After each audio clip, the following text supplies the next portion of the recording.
everyone's like, Kate, what are you gonna do now that Trump's president? How come you're not worried? You're a feminist. And I'm like, well, I got plan B. And they're like, well, what's your plan B? And I'm like, no, I have a shelter full of plan B. I'll be fine. I'm not carrying another rape baby to term, guys. I don't care what Mike Pence says. I hate it when, like, the pro-lifers are like, Kate, abortion's like the Holocaust. And I'm like, well, abortion's real? Oh, hey! I'm just kidding. I know the Holocaust is real. I went to the museum. It's like a real tragedy how much they charge for admission there. They got us back. No, it's weird how prejudice is weird, right? Like, I think it's super weird when it seeps into, like, pop culture. Like women can't be Ghostbusters because of their periods. Or like, black people can't be stormtroopers because Wookiees eat black people. Like, my favorite is like Idris Elba can't be James Bond, like, because he's too urban, right? Do you guys know who Idris Elba is? He's like, if God made a man out of like mocha leather jackets and orgasms, like, he can't be James Bond. Maybe you're just a racist. Like, he's so hot. I was watching that new Jungle Book movie. And I didn't know he was the voice of Shere Khan, so I brought my nieces and stuff, and I'm sitting there, and I'm like, why do I want to fuck that tiger? I want to fuck that tiger. Now my nieces are like, yeah, Kate. I'm like, no. I was watching the tiger girls. Called my therapist. I'm like, I had a tiger fucking. Another one. Like I said, I'm from Chicago, and everyone's like, isn't that dangerous? And I'm like, yeah, but you know what's dangerous here? Like, I got catcalled on the way in. Like, I was just walking and this guy's like, get out of the middle of the street, bitch! Fine. My number, whatever. No, it's cool. Like, it's not so bad now that it's cold out. Like, it's too cold to cap an ass now, you know? And, like, I want to be there when they decide, you know? Like, we gotta kill Ray, but homie, it's cold outside. He gonna get away, motherfucker, it's cold outside. He ran in that store, let him live a couple days more. Please I'm not rape it up or, No, it's not so bad. I don't have, like, normal fears, like spiders or clowns or, like, spider clowns. Like I'm always afraid, like, someone's gonna film me in my car while I'm eating a burrito. Like, I don't want to be Kardashian famous, you know? Like, that's how Kim started. It was just her and, like, in a tree, so, like,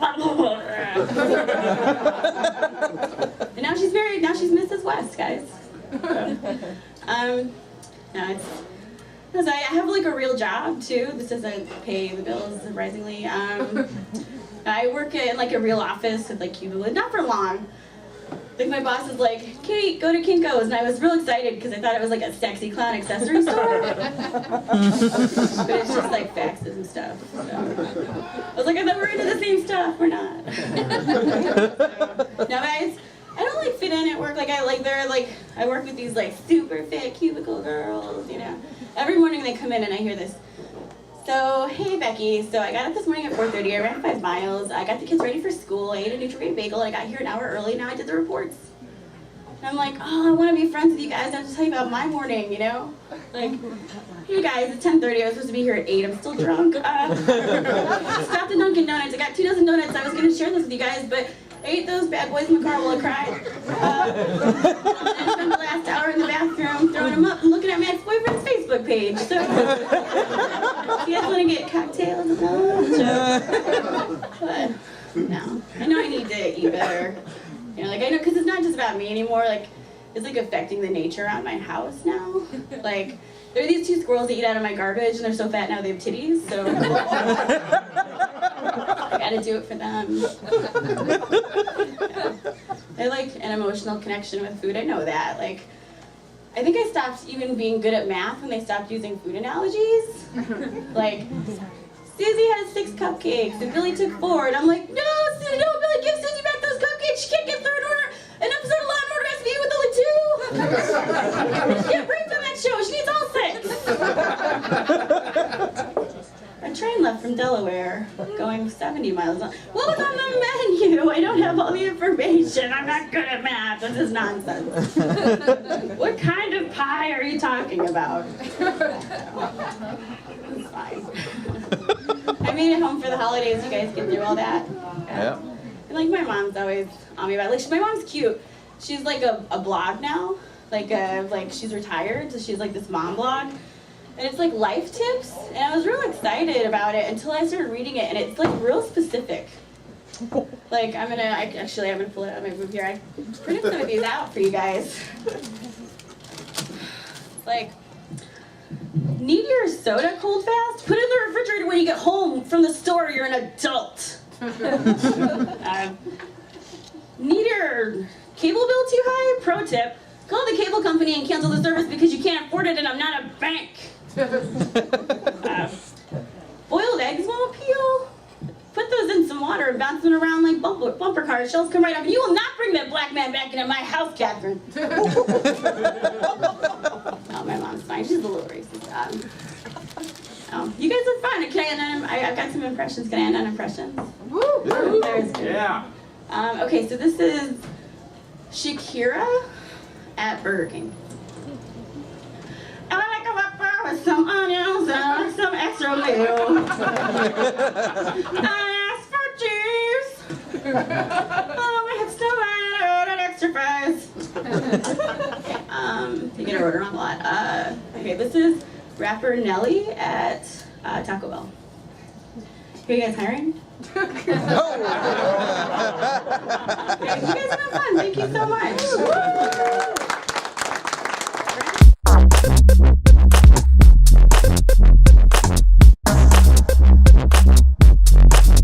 Give it up for me because I am in an interracial relationship. Shocking, right?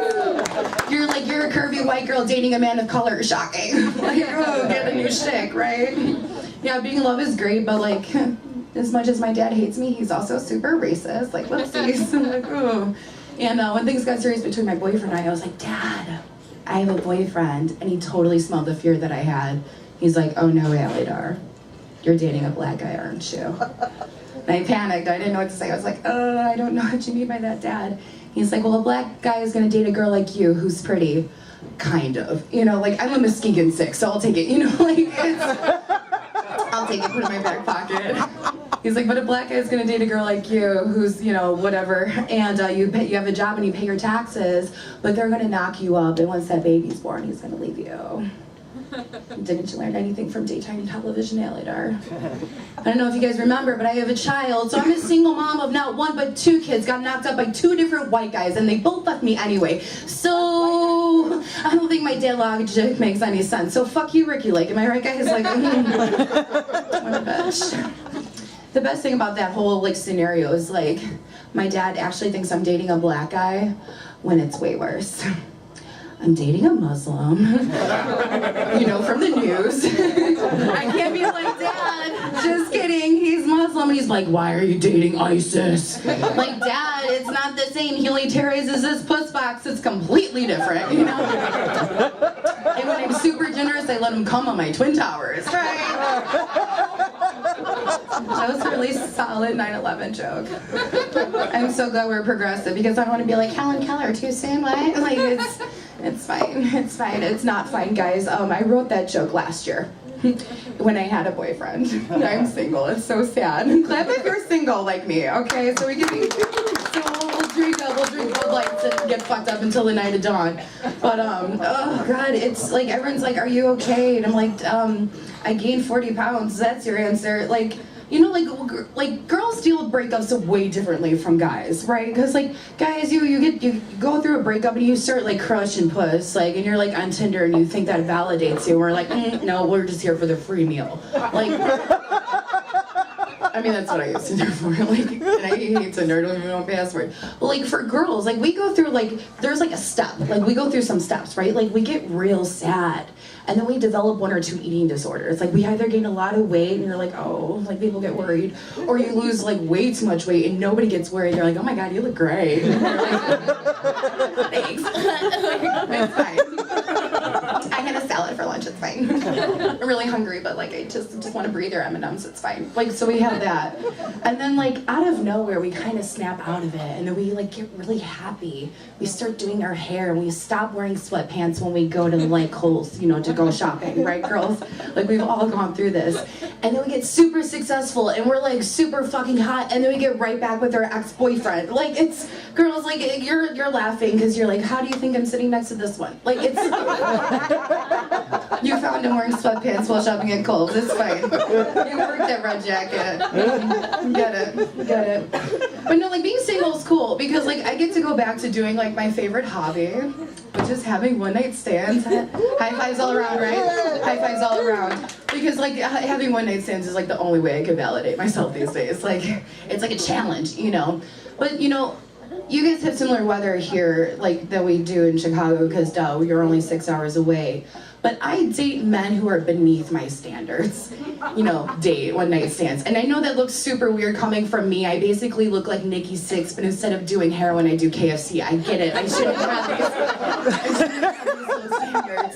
But like, none of these guys I've been banging over the summer have air conditioning. And in order for me to have sex with you, I need it. Because I have the body type where my sweat smells like the Butterburgers from Culver's. Like, I can't, I need it. And I don't want to have that quintessential moment with you, but like, I don't know if this is my pussy juice or my back sweat, you know? Like, Monistat 7-Day does not work on my back folds.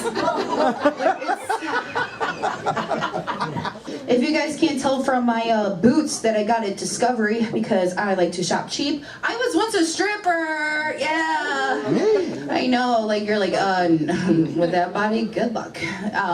No, like I have 2 kids, and come on, guys. But like, there was a time in my life where I was like 120 pounds, double D tits, and I just got out of college, and I'm driving through a strip club listening to Simon and Garfunkel as you do, you know. And I saw Amateur Night. I was like, this is what I'm destined to do, right? Because why would I have this body with shitty personality and not use it to my advantage, right? So I went on there and nailed it. And I was a dancer for about 1.5 years, but I was in a very committed relationship at the time, and he got me pregnant. And I kept dancing because I wanted to be the pregnant stripper, okay? Clap if you guys have ever had a pregnant stripper before. I like you. You're like 130 pounds. I would love to see a pregnant stripper on you. I would just love to see her be like, bah, you know. And like you just be like, I don't know what I'm doing. You're so adorable. You look at how old are you? 30. 30? Oh. Of course, a 30-year-old would get a lap dance from a pregnant stripper, right? And he was like, give it up for him. Like, so, yeah, he's great. But, so I kept dancing for about 2 months pregnant, and like, so the parents in the room, and for the women in the room who like got an abortion early, you guys know that during your first trimester of pregnancy, you get very nauseated at any smell. Like, I couldn't walk into a Chili's, which sucked because, like, it just smelled.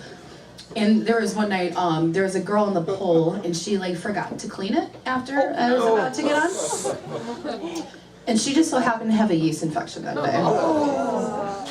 day. So I'm very pregnant, and you can't tell because that's what I do. And I went to go to the pool, and I like caught a whiff, and there was like everybody sitting in the front row. So I, halfway through my first spin, during Who Let the Dogs Out by the Baha Men, I just threw up all over the fucking front row. And I made $3,000 that night. Nailed it. Chicago is great all the time, except for the summertime. Because of fucking music festivals. Like, we have Riot Fest, Lollapalooza, and all this other stupid bullshit that happens. But 2 years ago, the Grateful Dead decided to be real fun to go on their farewell tour. Clap if you guys know who the Grateful Dead is. Okay, cool. Awesome. And I'm covered in tattoos, but you guys can't tell. But you guys could assume because I'm wearing an AC/DC t-shirt and my hair is highlighted like Kelly Clarkson in 2003. I get it. So I decided it'd be real fun to go get a tattoo. And my tattoo artist is literally like 6 blocks away from where the Grateful Dead was performing. And if you wanted to go see the Grateful Dead at last minute, one ticket to go see them costs anywhere between $5,000 to $10,000. Like, that's like, no. You know, like, I'd rather, like, save that for the abortions, right? Okay. Because girls gotta live, right? And I go to the tattoo shop, and there's a girl in the chair next to me, real cute, like about the same age as me, and she's getting the Grateful Dead teddy bears tattooed around her ankle. I'm like, you're original, right? And she looked up at me and she goes, oh my God, did you go to the Grateful Dead concert? She talked like that, I can't make that up. And I was like, no, I didn't. She's like, oh my God, you literally missed the best day of my life, okay? I got a ticket at the last minute, and Jerry Garcia was amazing.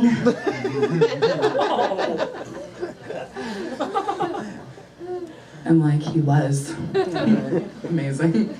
She's like, I thought you didn't go to the concert. I'm like, oh no, I have to be the bitch. Like, sweetheart, technically, the Grateful Dead went on their farewell tour in 1995 because she's like, I don't get it.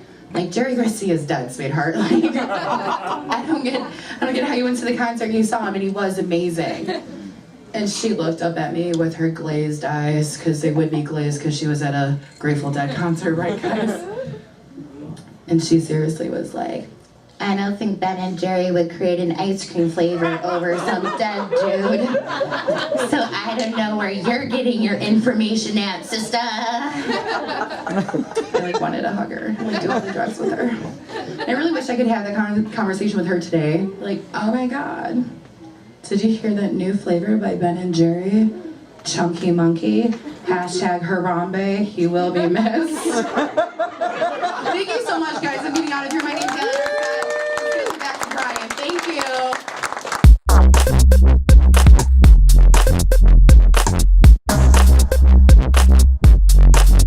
And it's weird because, you know, I've learned to live with diabetes, like the shots, the diets, the stuff like that, but I've never learned to live with the way that people talk to you sometimes when you have diabetes. Like, I've got friends, you know, that just say the stupidest shit unknowingly about diabetes. And it starts like the first time that I ever had sex. Okay, I'm at this girl's house. Fuck it, her name was Wendy Kitman. Okay, Wendy, if you're here, you're retarded. And we're up in her bedroom, we're making out and stuff, and then all of a sudden she goes, I'm not gonna get diabetes if I sleep with you, am I? You fucking very well could, but I'm gonna be wearing a Magnum, so yeah, you're alright. But when I want to reiterate, I was wearing a Magnum, so she was alright. First time I ever did coke, did it with a friend of mine. His name was Marty. I'm not going to give you his last name because I will get killed for revealing that name. And he gets all the coke ready, and I'm getting ready to do a bump, and he goes, wait a minute, man, wait a minute. You're not going to get, like, fucked up because of your diabetes off this coke. And I'm like, I don't know, did you cut it with carbohydrates? I don't think so. I could call the dude. I'm like, oh, you fucking fine. You fucking fine. And here's the fucked up thing about it. The coke didn't do shit, but the candy bar that I had with breakfast the next morning, I was out for the whole weekend. I was laid up for the whole fucking weekend, you guys. I'm like, how does that fucking stack up? I went to summer camp. I was 15 years old. I'm all excited. We're gonna go on this nature walk. All of a sudden the counselor comes over. He tussles my hair and he's like, buddy, pal, sport. He goes, I got some bad news. And I'm like, okay, don't ever tussle my hair again. I'm fucking 16. Okay? And he goes, you're not gonna be able to go on the nature walk. You're gonna have to stay behind for this one, you know, because of your diabetes and all. And I'm like, I'm not Stephen Hawking, motherfucker. I can go down a trail. Like, I'm not John Travolta from the Boy in the Bubble movie. I just gotta bring a granola bar. So he, like, totally underestimated that. And then that's the responsible thing to do. Let's leave the kid with diabetes behind where no one can look after him. Good job, sport. Pal. Got a buddy, Andy. He always calls me Wilford Brimley. That's not really a joke. I just find it fucking hilarious. He'll call me up like, Wilford Brimley, you wanna go drinking? Yeah, why not? Quit calling me that, please. I talked about my friends a little bit. I have got some batshit crazy friends, and in the same case, like the diabetes, they say and do stuff that, you know what I mean, I just never understood, but I always found it comical. I had a buddy Dave, he's 21 years old, had him over my house, you know, for his birthday. Get him, like, white girl wasted.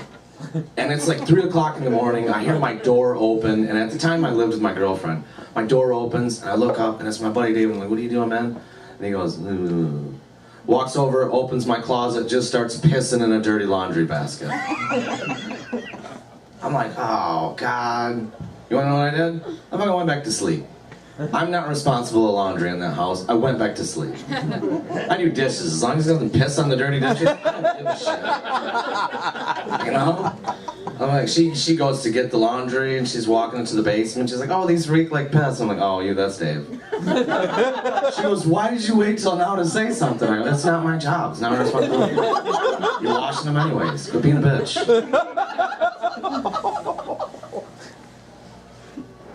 I have these friends, Andy and Karen. My buddy Andy is like, imagine, what's the giant guy that wrestled for a while and like he died? Andre the Giant. Andre the Giant, yes. That's how I get you guys involved. I fuck a joke up, I ask you, now we're all on the same page. He's like the Andre the Giant's like just a tad bit smaller little brother. He's a big dude, and my friend Karen is 5'3" and can't weigh more than like 110 pounds. I swear to God, fucking him's gotta be like a life-altering experience. And by that I mean she almost dies every time. And I call her, you know, because she had quit smoking about 2 years ago. I said, hey Karen, I want to know how you quit smoking. I want to do it. That's my New Year's resolution. She goes, okay, well, every time I had a craving for a cigarette, I would blow someone. And I'm like, holy shit, you know what? I'm gonna take my odds with cancer.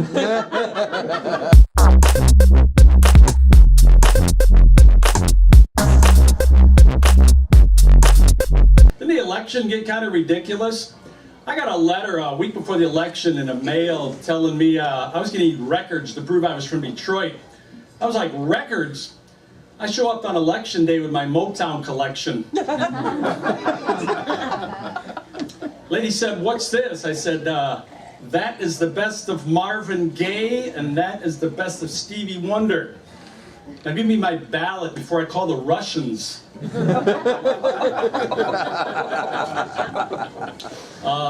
I've been doing comedy for several years now. I've been all over, and I'm proud to say I just recently got back from entertaining the troops. Yeah, give it up for the troops. Just so you know, Kalamazoo Boy Scouts Troop 155. Give it up for Troop 155. Yeah. I was a Boy Scout. You know, I learned how to make fires and be nice to old people, you know. Let me ask you something. You ever have an old person that's handicapped say something nice to you so you feel obligated to say something nice to them? Yeah, yesterday, an old lady with one leg looks at me. She says, young man, you're handsome. I go, thanks. You got a nice shoe.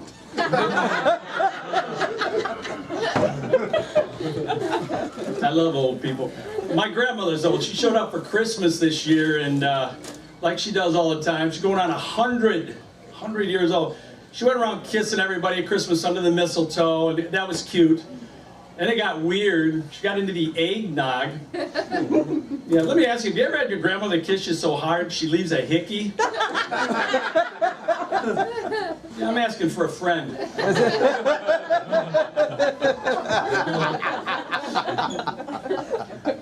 Yeah, relatives that like to drink.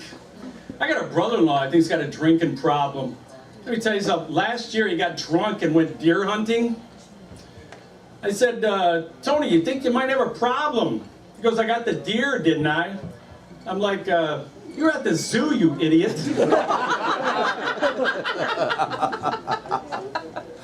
So, I got it in a phone book, looked up a number, you know, in case he wanted to talk to somebody or maybe go to some meetings. Folks, is it AA meeting or AAA meeting? About an hour after I called, some guy named Earl showed up in a tow truck. So, I've been all over, doing all kinds of comedy and everything. I got a I have a favorite beer, just so you know. My favorite beer is called a keg. I got a wife that she likes beer too, but she's a light beer drinker. I don't mean Coors Light or Bud Light. I mean half a bottle, and that's all she can drink. Yeah, any more than half a bottle, and beer will sneak up on her like Bill Cosby with a bottle of Quaaludes. You know, and that's okay. If you think about it, there are two kinds of people in this world, two kinds of people. Those that drink beer and those that don't. Hitler didn't drink beer, did you know that? No. Yeah, he said he was afraid it might make him irritable. So I started working out, New Year's resolution, start working out. But I am getting up there, I'm getting confused. Listen what happened today. I come home from the gym, I grabbed the Gatorade, I reached for a vitamin, I grabbed 2 Midol and swallowed them. Yeah, folks, I'm riding, that was 12 hours ago, I'm riding the Midol Express train. Yeah, don't let anybody tell you those little side effects. I'm feeling kind of cute right now. You like going shopping? And a lot less bitchy than this morning. I love working out though, but this is for the guys. Guys, you ever go to the gym and you get hit on by a cougar? No. Yes. Yeah. You're not gonna believe this. I got hit on about a month ago by a 100-year-old cougar. Old lady Wilson. Yeah, I've been hit on in a while. Let me tell you how happy I was. I got more excited than a Keebler elf watching little Debbie take her wrapper off.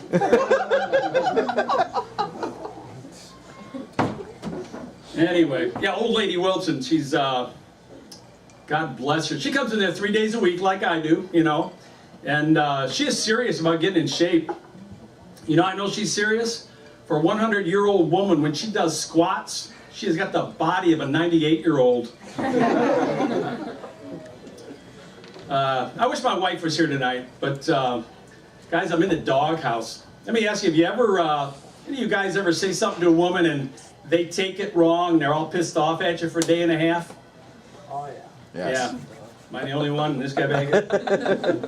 Yeah, yesterday my wife was 25 miles from home. She runs out of gas. She calls me up. I meant to say, you out of gas? I'll be right there.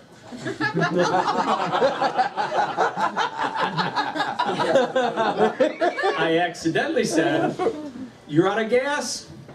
You are stupid like your mother. Yeah, my wife's not stupid. She's not. My wife's beautiful. But she don't think she's beautiful. She's one of them women with a little tiny mustache, you know? And she wants to shave it off. And I told her not to because I think it makes her sideburns look cool.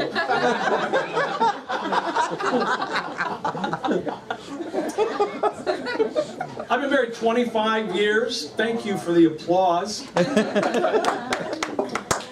Yeah, and even though it's been 25 years, I heard something interesting in church last week. The preacher said, according to the Bible, when we get to heaven, we won't be married anymore. You ever heard this? So I was thinking, hey, maybe that's why they call it heaven. I love my wife, though. I really do. But she's one of them women that's suffering through menopause right now, just the end of it. And you women know what that is. You get your mood swings and your hot flashes. And with her, she gets irrational. And she looked at me a couple months ago and said, would you still love me if I gained 500 pounds? And I was like, would you still love me if I said no? A big fat no. Yeah, don't judge me either. The thought of my wife gaining 500 pounds and giving me a lap dance, that gives new meaning to the phrase, you take my breath away.